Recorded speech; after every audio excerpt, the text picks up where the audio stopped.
On this episode of That's Classic, I talked to the producers of Mayberry Man the Movie and Mayberry Man The Series. All three of the producers are children of actors who have appeared on the Andy Griffith Show. So there's a lot of fun, a lot of history, a lot of background there.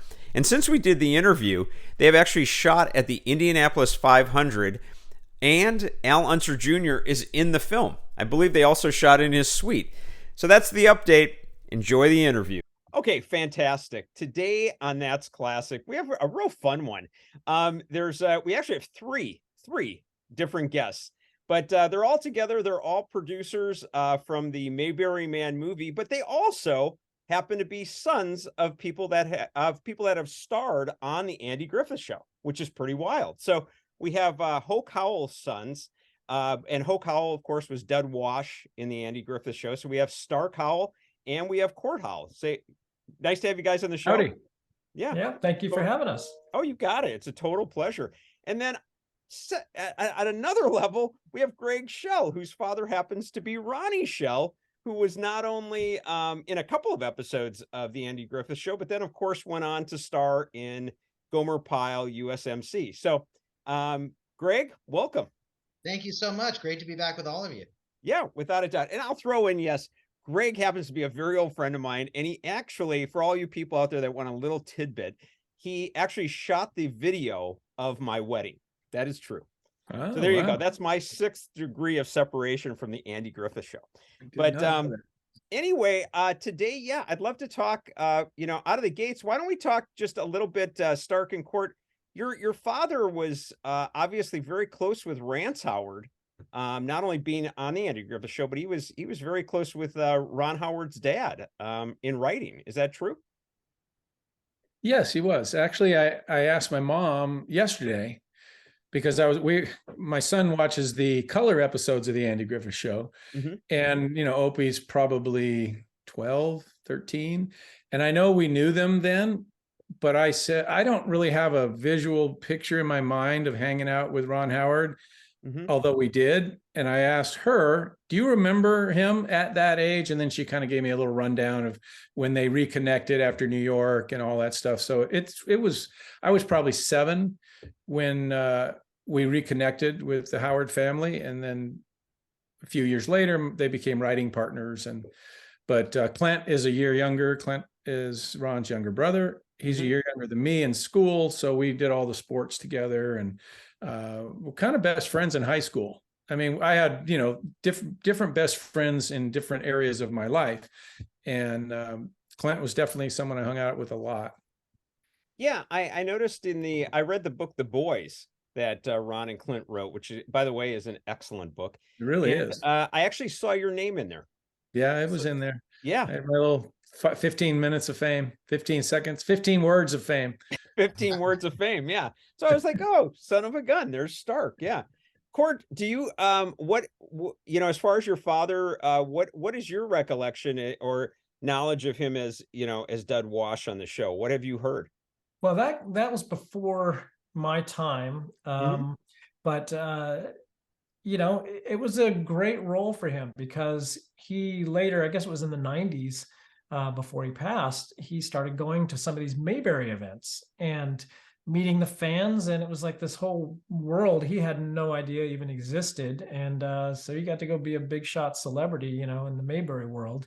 And so that was a lot of fun. He really enjoyed meeting the fans and telling stories. I think he's sort of recommitted his dialogue, the guerrilla warfare, speech and things like that. And he loved entertaining the fans and being Dud Wash, the original Dud Wash. Yeah. He was later replaced by Bob Denver. Oh, is that, you know what? You're right. You're right. That just hit me. You're totally right. Wow. That's kind of a trip that it was. We don't talk about that, John. He was the only Dud Wash. Okay. I got it. So, hey, one other thing I noticed that Ron Howard put your dad in like 3 films, and 2 of them were big. I mean, Far and Away and Grand Theft Auto. Yeah, is that because of the tie-in, just knowing him, or purely? Yeah, literally. mean, Ron is very much, well, he was brought up, by Rance and Gene to, everyone's kind of got to hold their own. And he certainly gives his friends and family opportunities. He's obviously takes good care of Clint, making sure he gets opportunities in all Every his films. film, I think. Yeah. But you had to be right for the part, is the impression I got. So, when opportunities came up that our dad was a good fit, he would use them. But it's not like being Hoke Howard. He wasn't Hoke Howard. He was Hoke Howell. So, but he got in there a few.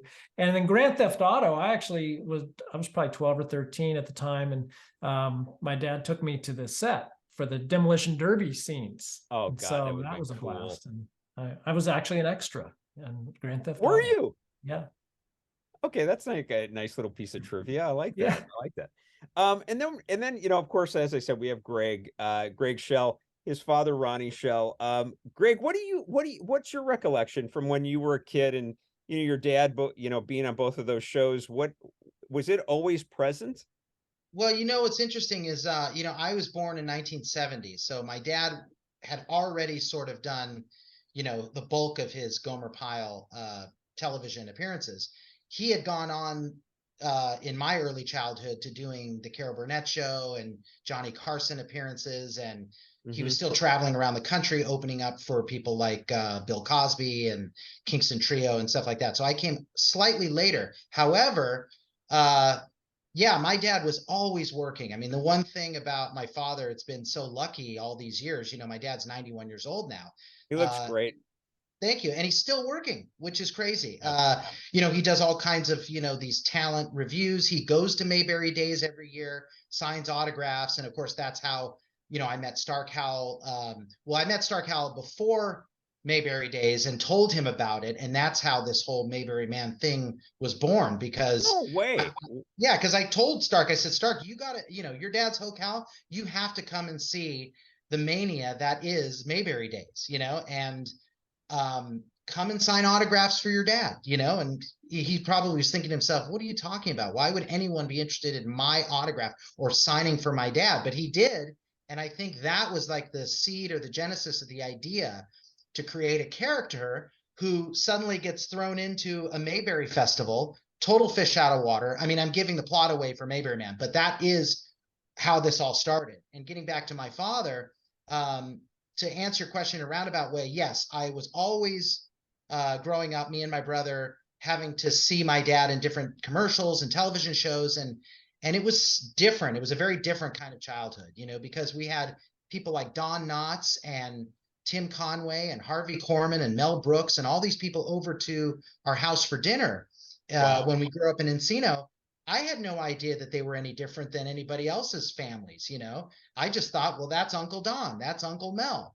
Only much later did I realize that's Mel Brooks having dinner at our house. It is weird to kind of look back on my childhood and realize how privileged it was in so many different ways. And I'm only now just suddenly realizing that, through getting older and realizing not everybody had this kind of experience growing up. That's pretty cool. That's pretty cool. I love that. I love the tie in there to Mayberry Man, which is obviously a big part of our discussion today. So that's how it transformed. Stark, why don't you tell us what took place? You show up at Mayberry Days and were the wheels turning? What was going on there?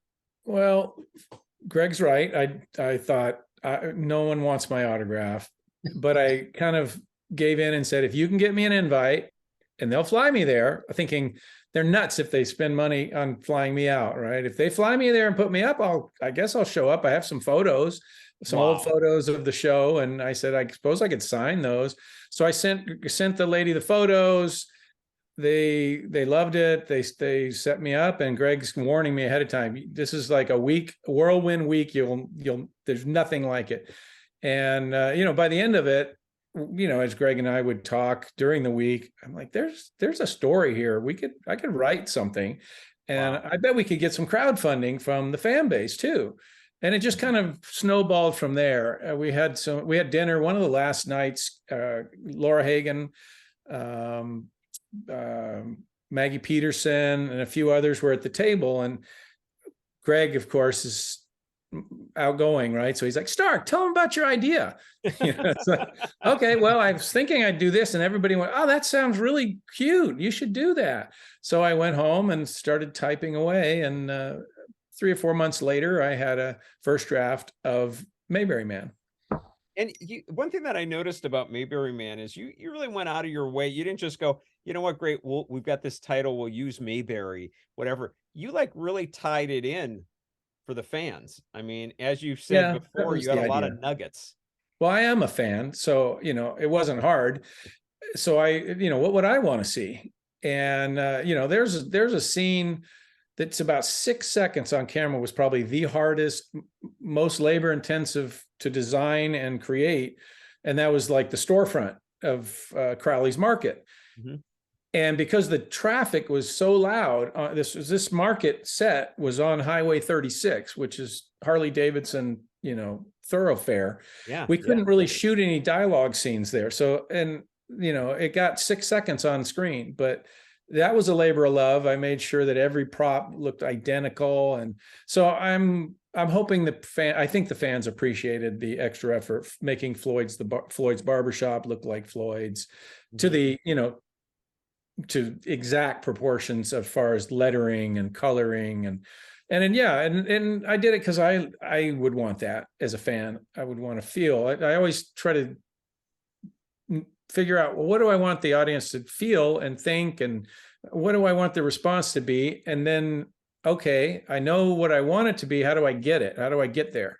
Mm-hmm. And so by doing all that, you just you can't sit back and go, oh, this is a lot of work. You just got to do it. You just got to commit to it and hope it pays off. And, it's not like we're not making a ton of money on Mayberry Man. It was a labor of love. Sure. We actually, Cort and I didn't draw any salaries I didn't work for 2 years because I worked on the movie. Yeah. And, fortunately later in my life, I'm able to do that. If I were in the middle of raising my children, I would not have had an opportunity to do that. No, it'd be very tough. So that's kind of what I did. And the inspiration was the show. I'd write a scene and I'd try to think of what does this feel like? What episode could this feel like? And then I just go to the episode and tweak it a bit. I wouldn't lift completely, but it's like, what? This sounds like the scene when Barney bought his first car and the old lady and this and that. And so I tried to draw in elements that were very familiar, but not exact replicas, because we didn't want to replicate the show. And we didn't want to do skits like from the show. We just wanted it to feel like the show. Which and I mentioned earlier on Laura Hagen. I have to say Stark, which episodes kind of influenced you, by the way? Well, there was the one where the Barney's got his first car. It broke down on the highway. I think that's, unless I'm crossing episodes, but they go to the car thieves, and they go into the garage, and they fell asleep in the car and it gets towed into the garage, right? And so Barney's sneaking around. So the scene where they, come across the General Lee is kind of that scene. There's a lot of lines that I just lifted and put here and there that make it, that kind of the banter that would happen on the show. There's others. Crime-Free Mayberry, that was with the Courthouse Tour, right? Crime-Free Mayberry? Courthouse Tour was one that was almost pretty close. I mean, I actually did use the same dialogue, except instead of Floyd saying it, it was a tour guide saying it. Wow. And I tweaked it a little bit because, Barney would say, our incorrigible prisoners and all that. And, I'd give some lines to her, and it's just a mashup of that scene that hopefully people enjoyed. So I can take some credit for for the scenes, but it all came from the show. I mean, all my inspiration was based on the show. Wow. Cort, what was your overall feeling working with, Stark? I mean, everybody thinks, oh, that's so great, they're related and everything, but was it all, or is it, do you have your? Of course it was. It was wonderful. It was a wonderful experience. Well, when you're working on something for 2 years for no pay, there can be a little tension. Well, there's always tension between the director and the producer, whoever they are, because the director wants his vision, the producer's trying to cap the spending. So I guy that says no all the time. Yeah. but we didn't have a lot of, we both had the same goal, and that was, it's really, I always say it was made by the fans for the fans. So we just kind of kept our energies toward I felt like we sort of owe it to the fans. We started this thing. Mm-hmm. It's not about us. It's about the fan experience. If we can get that across, it really doesn't matter. I didn't have this ego or anything. It was pretty much for the fans. It was a labor of love. And I think Cort had the same support for that. So, I don't think we argued about a whole lot of budget things because we didn't have a budget to begin with. So there's not a lot of money to argue over. So you just do what you do. I created a lot of stuff myself. And then we had a ton of people. I was going to show one of the props from this is from the market scene, and that's like an exact replica of what they used on the Andy Griffith Show. Now the super fan would know that. There's a whole window full of stuff like this. How did you do that though? I'm an artist. I went to art school, so I created it. Wow. I'm a fabricator, and I love doing that. So we had COVID. Right. Well, so everybody's the backside of the can, just to see it. That's printed out on my computer. But we had COVID that happened, right? So no one's going anywhere. So I actually had about a year to prep for this show. So in a perfect world without COVID, I probably wouldn't have had time to do all of that, but I did. So every day I woke up and how else can I plus this today? And I just the more time you have, the better everything gets. And right. That's the way it happened. In relation to the realistic props and storefronts of Mayberry Man, I want to introduce you to Marina Coates' Mockingbird Lane site on YouTube. She actually goes and recreates classic television homes like the Andy Griffith Show. You feel like you are there. It's like you are walking through the home. You get a true sense of it, and she incorporates different visuals from the show as well. I highly recommend you check it out. I'll leave a link to her site in the description below. Let's go back. You made the first movie, which was amazing in itself that you did it. Okay. And then what happens? What now you're going to Mayberry Man the Series, which is pretty darn impressive from independent filmmakers. I mean, that's really cool. Cort, what did you do? From your angle, how does that come about? Well, there was talk about doing a sequel, and Stark worked on a sequel.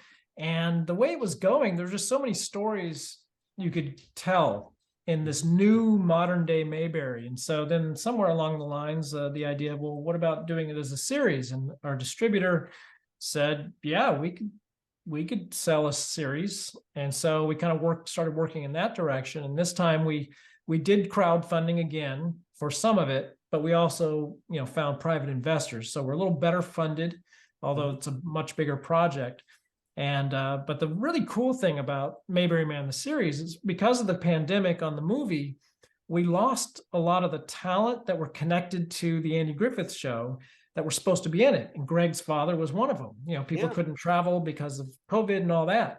Well, now we get to do it. And, we've already shot Ronnie Schell's scenes. Oh, wow. Karen Knotts is coming back. She'll be playing a character this time. In the movie, she plays herself, Don Knotts' daughter. But now she's going to have like a regular character in the show. George Lindsay Jr., Goober's son, he couldn't participate in the movie. Well, he's coming, and he's going to be playing a character in the show. Laura Hagen, who we've mentioned, she's got a part in it. So we have all these authentic Mayberry legacies, if you will, I love now it. Participating on screen. So it's going to be a lot of fun. Yeah, without a doubt. Greg, what'd your dad have to say about that? I mean, obviously it's a little different when it's father and son. What was his take? How do you enjoy that experience? Well, I think my father, first of all, is really blown away that the Mayberry sort of spirit has lasted so long. Not only the television show has never been off the air since 1960, which is, I believe, a world Guinness Book of World Record kind of thing. Like there's no other show that beats it. Wow. far as the longevity of It the feels show. like it's always on, by the way. Like Oh, literally it is. always on. It's never been off the air since 1960, and not even I Love Lucy or Love Boat or any of these other shows can claim that. So Right. that's the first part. The second part is my dad, having gone through this entire career, 50 plus years, 60 plus years as an entertainer, now it's his time to kind of relax and just sort of, get the icing on the cake, so to speak. So, we wanted him to be in Mayberry Man. Obviously, as Cort suggested, during COVID, a lot of the elderly actors couldn't travel, couldn't risk it. But now my dad was able to participate, and he had a great time. He told me he was, I actually was participating in something else when my dad was in Indiana shooting his scene. So Oh he had to tell, no, come on. yeah, he had to tell me after, but he said it was fantastic. He said the crew, the cast, they couldn't have been nicer. Stark was, creative enough to allow my dad some leeway in terms of even the script. He didn't have to be completely off book. He could improvise a little bit because, my dad's a natural, after all these years. He is. So he is, he was allowed to kind of, work his speech the way only my dad knows how to work it. And I think he really appreciated that. It wasn't like Stark says, oh no, you have to keep to these 4 lines, or whatever it was. I got you. Well, 2 things I want to say is off camera, you can tell me what you really thought about Stark directing. Oh, I will. Don't worry. We'll talk about that. Okay. But it was good. It was a good line. Thank you. But as far as your dad was tight, like very close with Don Knotts. I know that he even performed the eulogy, I believe, at his memorial. So what for you as like, his son and knowing that bond, like you said, having Karen Knotts be part of this, was that kind of a special thing for you? Oh, I think so. I think, I did grow up with Don Knotts coming to dinner to our house a lot. And so he was not only just a character, Barney Fife on the Andy Griffith Show and all these other movies, Apple Dumpling Gang and all the things he did as Don Knotts, but he was Uncle Don, he was our friend. So for him to have his daughter Karen in our project, it meant a lot to me. I'm sure it meant a lot to the Howells as well, just wrangling all of these living descendants, or living people, actors, actresses, people that were involved or parents that were involved in the series is an important part of this whole process. Because otherwise, if Stark had just hired a bunch of actors, let's say, no one had anything to do with the Andy Griffith Show, it wouldn't have the same kind of magic. I just know it wouldn't, because part of the thing that makes it so special, I think, is the fact that you do have these living descendants that are in the project itself. I agree 100%. Yeah. Yeah. And the fact that now, like, as Cort was saying, we've got George Lindsay Jr., Karen Knotts, myself, both the Howells, who appear in Mayberry Man. And I'm sure wait, you guys are in it? The Howells? Very small parts. Little cameo, yeah. They're in it. Only because we didn't have anyone cast for these 2 roles. Cort comes up to me and he says, I got 2 parts we haven't filled yet. How about you take one and I take the other? I'm like, really? I love it. So I took the one with the least amount of dialogue. What do you play? What do you, each of you play? What is my name? Bert? I think you're Bert. Bert the janitor. Yeah, Bert's cleaning up after the festival, and then I'm a traveling businessman checking in at the hotel. That's awesome. That's awesome. I don't plan on doing another cameo in the series, but who knows? Yeah, maybe that could come up. And Greg, you were in the first one, right? Or are you also in this one? I don't even know. Greg's in both, and Greg is awesome. He steals every scene he's in. Wow. So I really, and it's not because we're friends, and it's not because he said I'm a great director. Right. But it helps. I mean, I'll be honest with you, it helps. It didn't hurt any. Yeah. But no, his character is just a funny character, and so it goes to another level in the series that I think is going to be pretty darn funny. Yeah, we're going to be shooting my scenes in a couple of weeks here, and I'm looking forward to it because yes, we've definitely upped the ante in terms of my character, and it makes me laugh. If you can make me laugh, I hope everybody else is enjoying it as much as I am. But it's great for me too because I get to sort of have fun with it. It's sort of loosely based on myself, but it's like an exaggerated version of myself, Yeah. Kind of the overly zealous filmmaker who suddenly has some success, and like what that really looks like, both physically and also in my dialogue. So there is a little bit of methodology, to the study of this character. And so I'm looking forward to shooting that. So it'll be a lot of fun. Yeah, I didn't really want to cast him as the shy man of few words type. That would not be good typecasting. No. Wasting talent right there. I would agree with you on that. We're just for the people that either aren't familiar with the Mayberry Man movie, the original or even the series. Where did you primarily shoot? Cort. So we filmed in Mount Airy, North Carolina, which is Andy Griffith's hometown, which was where the Mayberry Days Festival takes place. That was the inspiration for it. But ultimately, we couldn't do as much there as we wanted to. So we ended up shooting in a town outside of Indianapolis called Danville, Indiana. And we kind of turned that into Mayberry. They have kind of a traditional town square, and the people there really embraced the project, and it was amazing, the volunteerism.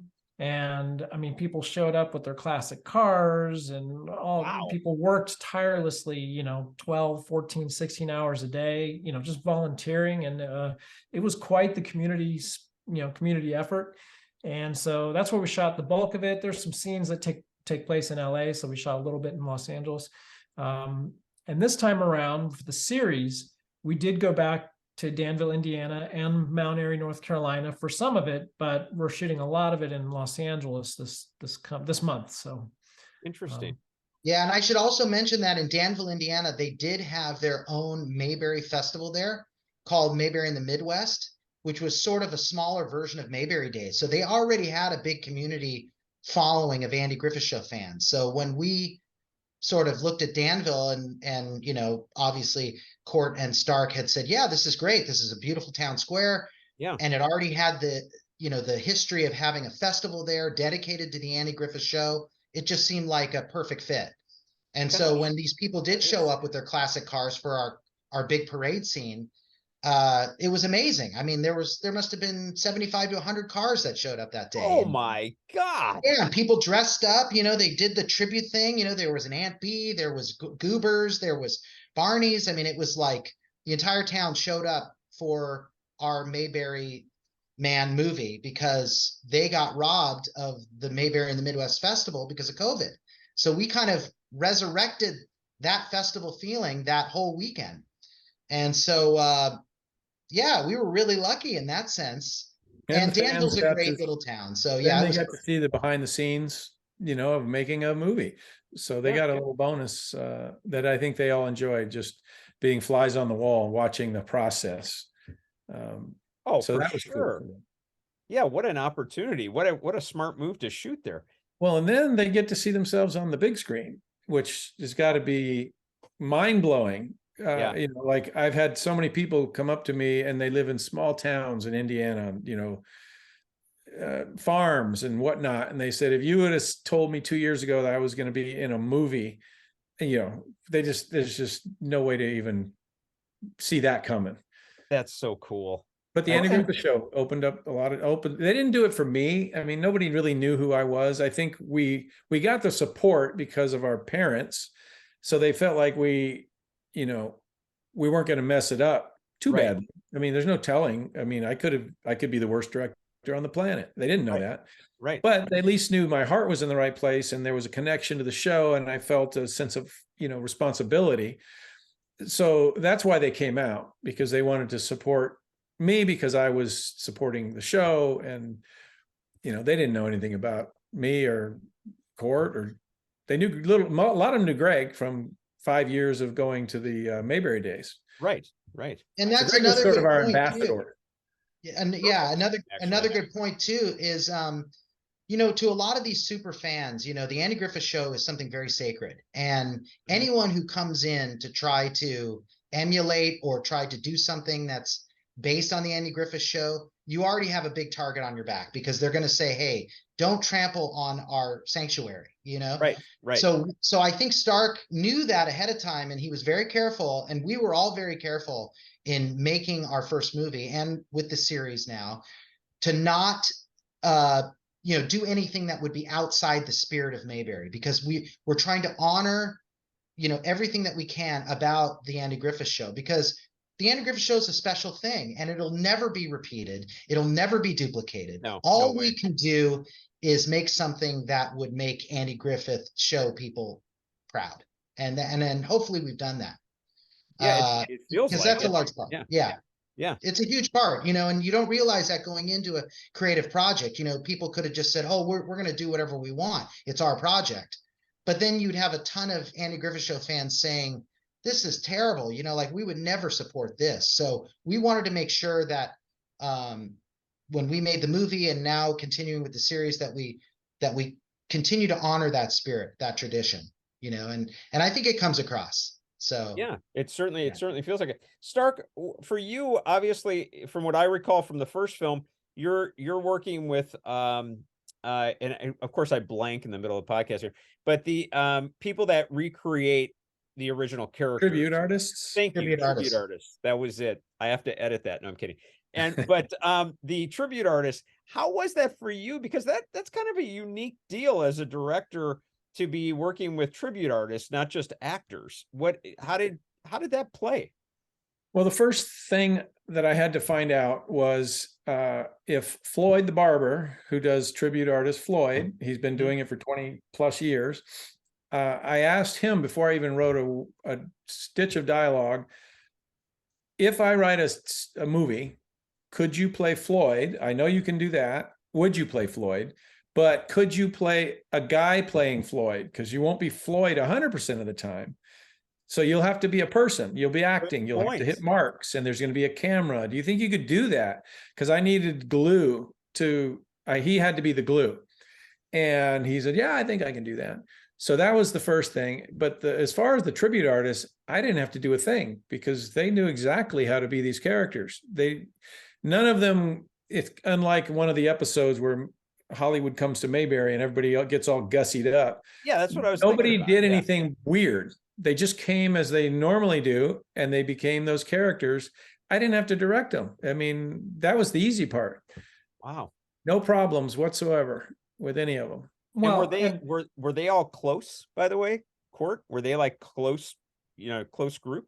Yeah, most of them. I mean, we introduced a few new people because, again, COVID, a couple of people dropped out, some of the regulars, but yeah, they're a close-knit group. And I wanted to mention Alan Newsom, who played Floyd. Mm-hmm. He's been doing Floyd, I think, last count, 28 years. But he's got a podcast, Two Chairs, No Waiting. Mm-hmm. I think he's done over 700 episodes. So if anybody's listening to your podcast, watching your podcast, they got to go check out All Things Mayberry. Go to Two Chairs, No Waiting, because there's a different topic every week, and they get into the minutia of it all. It's really good. Well, and from doing 700 podcasts, I think that's where I was going to go with that, is that I think there was a comfort factor there that Alan's able to be himself on camera as well as being Floyd. So it's like it's like part of him at this point, I imagine. Yeah. Is it hard for you to separate the two?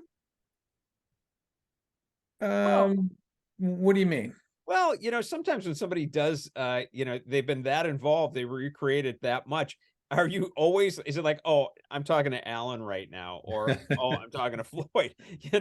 I mean, I think you need to ask his wife, because I think she's described that as he's like half Floyd, half Alan anyway in everyday life. Yeah. Wow. Yeah, and he's Floyd most of the time through the movie. He is Floyd, because we're at a week-long tribute. We're at a week-long festival, so they're kind of always in character in the movie.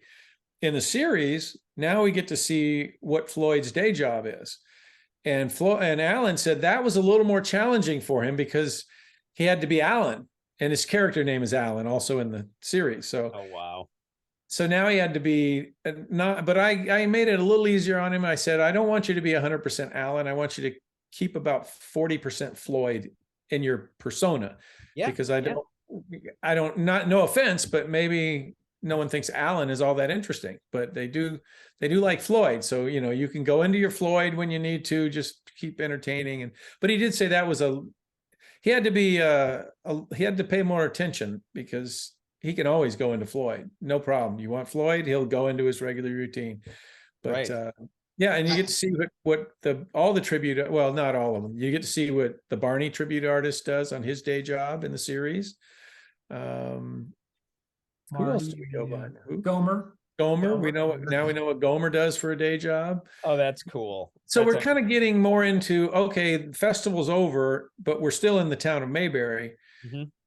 And I was surprised at how likable these characters were.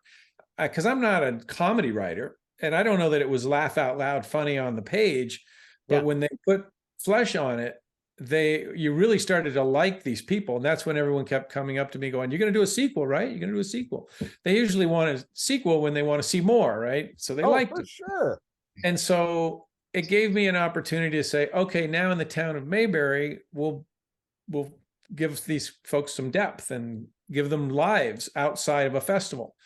And they do have a festival at the very end of the series, but for the most part, it's life in Mayberry. And there's a crisis, of course, in Mayberry that has to be solved. But Alan and Warren is his regular name. The Barney and the Floyd, it's a kind of a buddy thing. They hang out like Andy and Barney did in the series. Wow. And then there's Goober and there's others, but. And then Greg Schell, of course, we beefed that up, and we've added a few new characters. We've added an antagonist character or two. Wow! So it should be. I think, you know, there's enough Andy Griffith throughout the whole thing that the diehards. You know, I'm sure I'll get some diehards going, "There's not enough Andy Griffith Show," but it really is. Every scene has something to do with the Andy Griffith Show. Even if it's Alan and Warren it's still a scene that you were familiar with from the Andy Griffith Show. Well, one of the criticisms, you know, questions we would get about the movie is like, well, where was Andy? Why was there no Andy? Or, you know, where's Aunt B? And I mean, there were Aunt B and Opie were represented visually in a couple of scenes, but there was no Andy because there really isn't anyone who does the Andy as a tribute artist. And it would be he's the straight man. So it'd be kind of tough for, you know, an amateur performer to go to a festival and interact with everybody as Andy. So it just has never really happened. And so that wasn't written into our story. But now in the series, because it's really more about Mayberry and modern day Mayberry with these people who are tribute artists, there's less of that. You know, there shouldn't be this "Where's Andy" thing, because this is kind of something that'll stand on its own. It's going to feel like the Andy Griffith Show, but it's its own thing now. And the movie star Chris Stone, he was sort of the Andy figure in the movie. Like when they went on their little adventure, he was the straight man, and Floyd and Barney were the comedy. So and I specifically wrote some scenes with that in mind. Andy would cover for Barney. Andy would make sure Barney didn't get killed in a gunfight. And so I gave that role to Chris Stone. And so that's the way it worked in the movie. In the TV show, I mean, also, we're not trying to recreate the show. So right. What do we do with Andy Griffith? It was his show. Right. We can't take him from his own show and put him in our show. So we just use the peripheral characters, which is where the comedy was anyway. Does George Lindsay's son, by the way, does he can you tell? Can you go, oh, that's definitely his son? Yeah. Oh yeah. He looks like him, and he's funny, quirky. Oh, that's cool. He doesn't look like, I think George Lindsay did a great job of looking really stupid. I mean, no brains. He doesn't look like that, but I don't think George Lindsay looked like that when he wasn't Goober either. But he just had a great way of presenting himself as that Goober character. Well, our father did a great job of looking stupid as Dud Wash. That's very true. Very true. And a lot of sitcoms he came on as I love Stupid. that. There was actually one, he did a movie that ended up being on Mystery Science Theater 3000, which is the one that makes fun of the low budgets and they talk. And they literally called him a rock stupid hillbilly. Wow. So, I mean, he's typecast. Yeah. Well, he obviously did a great job. Yeah. So tell us, I mean, what you can, I guess, when you think that this, the series, may come out roughly, what what can you tell us about the series? I mean, you've told us a little bit. What are you free to kind of Cort? I don't know if you want to take this one. What do you feel like is okay to like let out?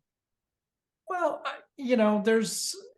because it's a series, there's a lot of spoilers, I guess, along the way. So we are being careful. But we're in production through almost till Thanksgiving, and then we have a break, and we still have at least one more production day in the spring because of a specific location that becomes available, and we felt for the production value, it's worth the wait. Wow. So that means You could probably tell them what that is. You don't have to tell them much about it, but it's pretty cool. Yeah. So being in Indianapolis, through various connections, we connected with the Indianapolis Motor Speedway. And so there's an opportunity to go and sort of piggyback on one of their events where we can actually film some scenes at the track. You mean during like one of the events at the Speedway? Yeah, exactly. Oh, that's huge. Like with real race cars. And we have a scene in Al Unser's suite with Al Unser doing a cameo. Okay, so that's worth it. That's way worth it. Yeah, that's why we're waiting till April. So we can be editing everything else and working towards finishing, but that happens in April. So it'll probably be mid-year before we can even show it to our supporters. But ultimately, we're doing it, as an indie project. So then we got to shop it and try to get a distribution deal. Yeah, Indie I've got you. project. I've got. Let's see what you did there. What was that, Gregory? Indie project. It's a double entendre. It's an Indy 500. That's true. That's true.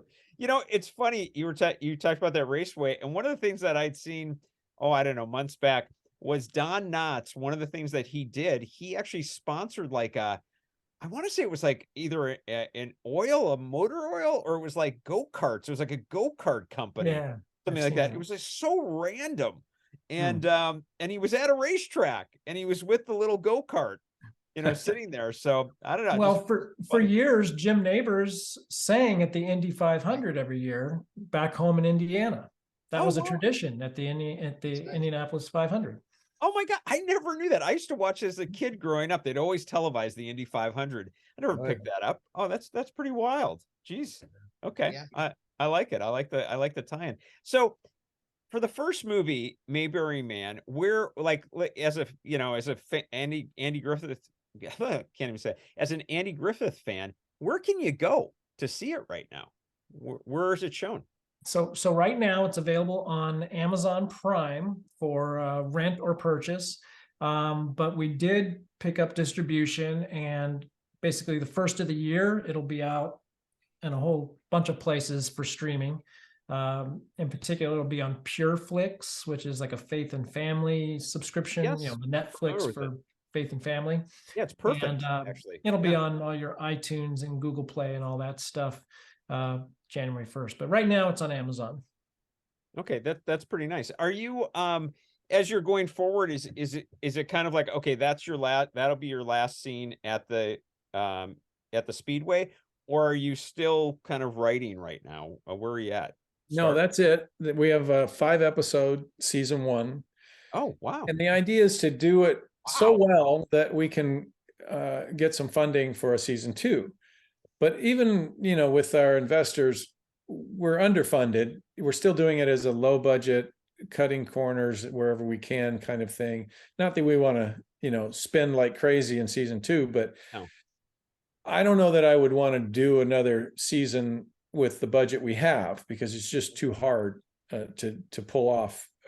What makes it, 3 people do the work of 10, because you can't afford to hire the crew to do it. And I'm getting too old for that. So I'm hoping that it's so good that, we can get some serious backing to do it the right way. and not have it to be such a low budget endeavor. Yeah, check out our YouTube channel. We have a lot of content, and you get a real good sense of what we're doing and the community, and just it's a lot of fun. It's a lot of good, in the spirit of Mayberry fun. And there's merch too for Christmas time. There's DVDs and T-shirts and hats. There's I see the hat that Stark's Alan's wearing in this. Yeah. I'm wondering if you guys have that stuff. Mine says crew on it, so that's not. But yeah, Alan has a store, an online store called Weaver's Department Store that has our merchandise on it. Oh wow! Because Weaver's Department Store. Is that what it is?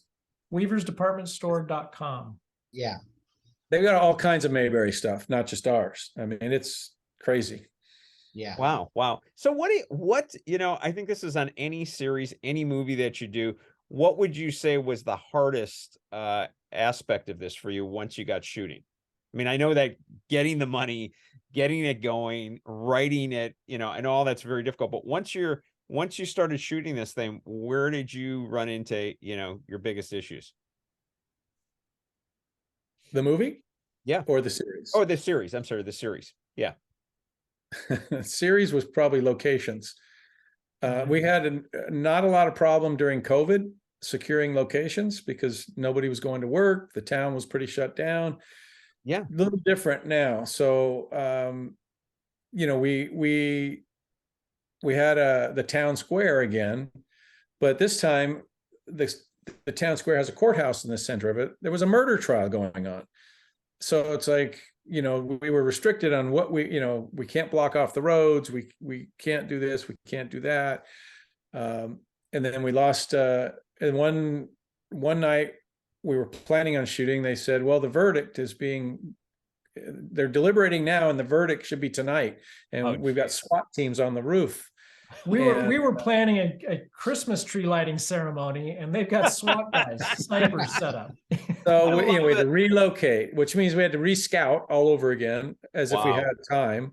And then all of my blocking, all of my shot selections that I had in my mind are all out the window, and we had to kind of regroup. And so that happened a few times. It's kind of one reason we're shooting more days in LA. We lost 2 locations all together.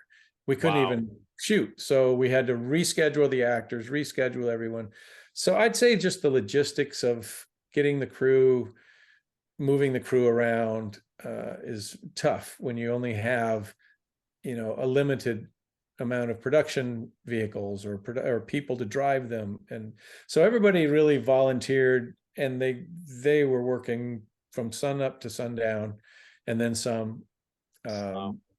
Hopefully at the end of the day, it was worth it. But I'm sure there were moments during the day where they were wondering, why they even got involved. But you can't stop, and you just can't stop. And some people can handle it, and some people can't. And the ones that can't would probably break down and just not be able to handle it. Right. But I don't know of anybody that just bailed. So I think everybody made it, but it was not easy. No, it doesn't sound like it. Your lead, Chris Stone, by the way, because you were saying, like, in essence, he's the Andy Griffith, sense of the of the film, like the Andy Griffith, not the show. Where did you find him? I mean, is this an LA actor? No, he's an Indiana-based actor. How did we find him, Cort? Because I've told the story wrong. Yeah. So he, he's well known in the faith film community. He's also a filmmaker, and we had cast a character or two through a particular agent, and I just reached out and said, "Do you have anybody? We went from union project to a non-union project, so we had to recast." And she sent over one person. She sent Brett Varvel. The irony was, Brett's uncle is a Barney tribute artist. Oh, how bizarre. I mean, seriously, come on. And he, I think when he was born, they lived in Danville, Indiana, where we were filming. Oh, that's so weird. So, I love it. It was fate. Wow. Yeah, I wasn't expecting a lot. but I saw his picture and I went, he looks like he could be a movie star. And I looked at a little bit of his work and went, he's a pretty good actor. So I said, well, we're shooting in 2 weeks. So I guess we should hire this guy. And so he showed up for the table read, and I wasn't overly impressed at the table read. In hindsight, he just wasn't going to give me his full performance. He was just, going through it. But I've never seen this guy, so I was hoping to get a little more of what I was hoping to get from him, but I didn't. So I was really nervous because I thought, oh, I'm going to have to like tell him how to say all this stuff. But on the first take of the first day, I knew that he knew exactly what he was doing, and he brought so much humor to it that I didn't even write in the character. And so when he became funny, now I thought, this is supposedly a despicable character, but we like him anyway. Yeah. That's hard to do. When you've got this hard. Obnoxious movie star, you're naturally going to hate, especially if you're an Andy Griffith fan. Right. And, but I think he won everybody over just with his charm. And he's conceited movie star, but he's still funny. He still makes me laugh. And so I knew from that day that I was in good shape with Brett. That's pretty cool. Okay, I'm going to give you guys a little Andy Griffith. I want to know just on the show. So obviously, look, I'm sure some of your favorite episodes for all three of you are when your father was in the episode. So we're taking those off the table, so don't try that one. But what were, for you, either, if you can't remember the title of the episode, I get it, I couldn't tell you. But what would you say is your favorite episode, because obviously I'm sure you've seen a lot, having done this film. What stands out for you? You want to start, Cort?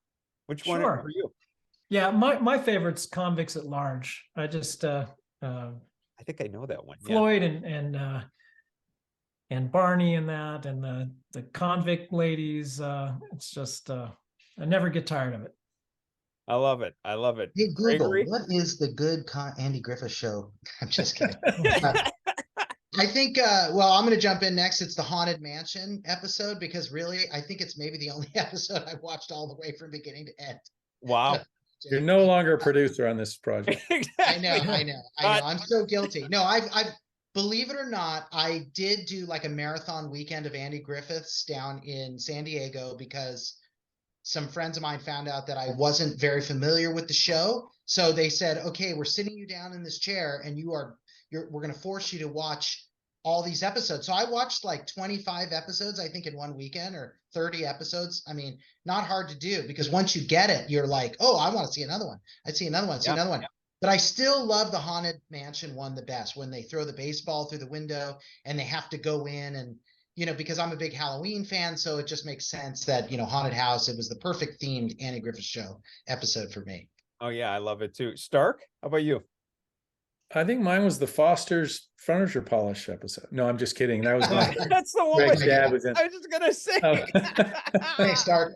No, one of mine, because there are many. I like I think it's called 3 Wishes for Opie, where they get this Count S. von Telecki, and they make 3 wishes and they start to come true. And Barney's convinced that this Count S. von Telecki exists, and it's pretty fun. And I love the music in it, and it's kind of a film noir version of the Andy Griffith Show. Right. It's so funny. This was many years ago. Actually, Greg and I worked at the same studio. At one time, we both worked for Whit Thomas Harris, and there was, I cannot remember who the producer is off the top of my head, but I remember one of our coworkers walking up, and this was a very prolific producer, and he said, "Look, I really want to be a writer, and that's my thing." And he was a writer, but he really wanted to know what's going to make me the best writer. And he said, there's one show I will tell you that is perfect from beginning to end, the way it is written. It is the perfect formula. And that's the Andy Griffith Show. He said, go watch every episode of that, because there isn't a better show out there that really encapsulates a character arc as well as that show. And it's so funny, all these years later, I've thought about that every time I watch a show, and it is true. You go to watch an episode, and it's just perfect the way it drops you in. and it takes you out, and you're ready to go right back, I that's think pretty another cool. one could be Seinfeld would probably be another one I would say. Yeah. That is very well written. Yeah, I agree. Definitely in that category. Actually, I don't even know. Seinfeld wouldn't have even been produced at the time we were with Thomas Harris, probably, right, I Greg? don't think so. No, I think, and Yeah, that's so funny. Was it Gil Younger asking that question to Tom Straw? Because I think I was in the room. Oh yeah, it might have been. Happened. Yeah, Yeah. you might be I right was on in, that. and I remember Tom Straw saying, "Just watch the Andy Griffith Show," Yeah. because that show is perfectly written. If I could write one episode of Golden Girls as good as any episode of the Andy Griffith Show, I'll be a happy producer. Yes. Tell me this, with Mayberry Man, and maybe we'll kind of wrap it up on that, is characters that were not necessarily in it. Like tell us the characters that definitely were in it, and then like, is Ernest T. Bass, is there someone that does that? We have an Ernest T in the movie. You do? Oh yeah, he's got a little, he has some lines. He does a really good Ernest T. He's one of the first characters that you hear when he shows up at this festival. He does I always thought the line that Ernest T had when he said Mrs. Wiley called him a creature, I always made me laugh. So I wrote a line that, who you calling a creature? Come back here, kind of a line. And he runs through and does his thing. And I hope, when I throw that stuff in there, that the fans, they laugh at it. Oh, come on, of course. How do you know? It's not that difficult. It's kind of like Stuart Copeland. He's a drummer for the Police. And I was listening to him. He said, all I did was I took the beat and I shifted it one note to the left. Wow. And he goes, you can't, if you're hearing this, you can't go to the left. You can go to the right maybe, but I've already got the left. So it's basically, the formula is not that hard if you know what it is. Greg, what about for you? I mean, I know how close you are with your dad. I mean, like I said, having known both of you for a long time, what is it like for you though to, I mean, by the way, for people that are listening to, Greg has produced a couple of films on his own that he had done, before the three of them all came together for this. But your dad wasn't involved, and now you actually, are having your father be involved. Is that a, an emotional tie-in for you or not? I mean, sometimes it is, I sort of think about it. I mean, I don't know if this metaphor would really work, but it's sort of like if, the son of Reggie Jackson participated in an all-star baseball game with his dad, to watch his dad still get up to the plate and hit a home run, and then his son getting up and, getting a base hit, or maybe hitting a home run himself, it's got to be something like that kind of feeling, where that your dad has accomplished so much in his life and you're so proud of him and you're so honored to be someone's son. And if you're able to give him a little bit of that magic back, it feels great. It feels good. I know that someday, long after, my dad is gone, I'm sure I'm going to look back and say, well, at least I spent some very good quality years, being with my dad and doing something that I know gave him a lot of pride and a lot of joy and a lot of great memories. When people see him in Mayberry Man the Series, he may be getting some big offers. I like it. We'll see about that. I like it. He might have his own spinoff. Yeah, great. Yeah, I we'll love see. that idea. Yeah, but anyway, but to answer your question in a shorter roundabout way, it's like it has been a really great honor to do stuff creatively and watch my dad get a lot of sort of positive blowback from all the many years of his career entertaining people, down to like signing an autograph for a super fan to actually being involved in the Mayberry Man project.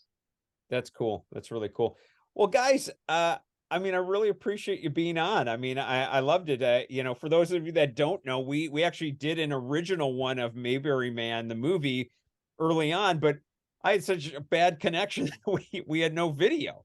So it's really nice to have you guys on screen. It's been so fun. Yeah, is there anything you want to leave the fans with? Because I guarantee that the Mayberry Man crowd is going to be tuning into this, and then you're going to have people that are followers of my channel that are going to tie in. What do you want to? Is there anything you want to tell them? Anything you want to say? It's kind of Well, I'll let Cort do the wrap up, but I would say that if you are a fan of the show, you can't go wrong with it because it's wholesome. It feels like you're watching the show. It's not, I mean, I'm not as good as the writers on the original, but it's got all the elements that a fan would really enjoy. And I don't think that I've had one fan say, "Oh, you didn't do that right," or "That's not the way that character would act." So you won't be let down. I think you'll enjoy it. And then I'll let Cort kind of close us out. Sure. Yeah, I would say we're also making an effort to sort of expand the audience a little bit. So we've got some younger characters, we've got some romance storylines going on. It's just great, wholesome entertainment. The way it used to be. So it's you can't find it anymore. They don't make. I try to turn on some of these modern streaming series, and it's like. There's just no connection. I don't get it. I'll watch an old episode of Adam 12, Yeah. So, we're trying to bring back that classic feel, but it's a modern take on it. So I think there's a little something for anybody who appreciates classic television, as well as people that just want something that's clean and wholesome and positive, to watch. Can they watch it? I know you mentioned that it's going to be on PureFlix. Is this something that it's like, mom, she's got a couple kids in the background, whatever. Do you feel pretty good like they can have it on? Oh, absolutely. It's grandparents, parents, and children can all watch it together. I mean, that's what you did with the Andy Griffith Show. So that was always our approach. People ask, well, what's it rated or whatever? It's like, it's the Andy Griffith Show. It'd be rated the same as that. Wonderful. I love hearing that. Yeah. Greg, anything you want to close out on? Oh, I just want to say thanks, John, and thanks to the Howell brothers for having a wonderful discussion. I look forward to our next meeting of the minds. And yeah, please, if it's something that piques your interest, I encourage you to look up Mayberry Man and in the future, Mayberry Man The Series, because I think you're going to enjoy it. Awesome. Guys, thanks a bunch. God, I loved having you on. We could talk for a long time. Yeah, no problem. And maybe after the series goes, who knows? Maybe we'll do this again. So, yeah. All right. All right. Pleasure. Have an awesome one, guys. Bye-bye. Later. Please hit the subscribe button and also hit the notification bell so you're notified when I release a new episode of That's Classic. And in case you missed any of the old episodes, go check them out, like Henry Winkler from Happy Days, or Jerry Mathers from Leave It to Beaver, or Judy Norton from The Waltons. There's so many. Enjoy.